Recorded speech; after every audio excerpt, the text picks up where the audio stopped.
આધાર કાર્ડની સાથે number link હોય અને એના ઉપર ઓટીપી આવે પછી આપણે કોઈ ટ્રાન્ઝેક્શન કરતા હોઈએ પણ જો તમારા જ આધાર કાર્ડની સાથે બીજા કોઈનો નંબર પણ લિંક હોય તો એ નંબર પર પણ ઓટીપી જશે અને ટ્રાન્ઝેક્શન્સ થશે અને તમને ખબર પણ નહીં પડે. તો સૌથી પહેલા ચેક કરી લો કે તમારા આધાર કાર્ડની સાથે કેટલા નંબર્સ લિંક છે, એટલે આપણી લાઈફ સોર્ટેડ થઈ જાય. અને જો કોઈ એક્સ્ટ્રા નંબર લિંક્ડ હોય જે તમારો નથી તો એનું શું કરી શકાય એ પણ જોઈશું આજના વિડીયોમાં. ગુજરાત સમાચાર સાથે હું છું હેલી. એના માટે તમારે સર્ચ એન્જિનમાં જઈને ટાઈપ કરવાનું છે TAFCOP. આ એક ગવર્મેન્ટની ઓફિશિયલ વેબસાઇટ છે. હવે અહીંયા જઈને તમારે તમારો નંબર ટાઈપ કરવાનો છે, પછી કેપ્ચા એન્ટર કરીશું અને વેલિડેટ કેપ્ચા કરીશું એટલે ઓટીપી આવી જશે. ઓટીપી આવ્યા પછી એ લખી લોગિન કરી લો. હવે આ જે પેજ ખુલશે એમાં કેટલા નંબર તમારા આધાર કાર્ડની સાથે રજિસ્ટર્ડ છે એનું એક લિસ્ટ આવી જશે.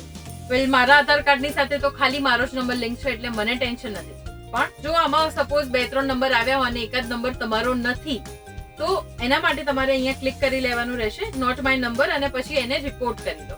તો તમે પણ આ રીતે ચેક કરી લો અને તમારા જેટલા પણ ઓળખીતા છે એ બધાને પણ કહી દો કે આ રીતના ચેક કરી લે કે એમના આધાર કાર્ડની સાથે બીજા કોઈનો નંબર તો લિંક નથી ને, જેથી કરીને આગળ મુસીબતમાં એ ન ફસાય. અને આવા જ ઇન્ફોર્મેટિવ ન્યૂઝ માટે જોડાયેલા રહો ગુજરાત સમાચાર સાથે.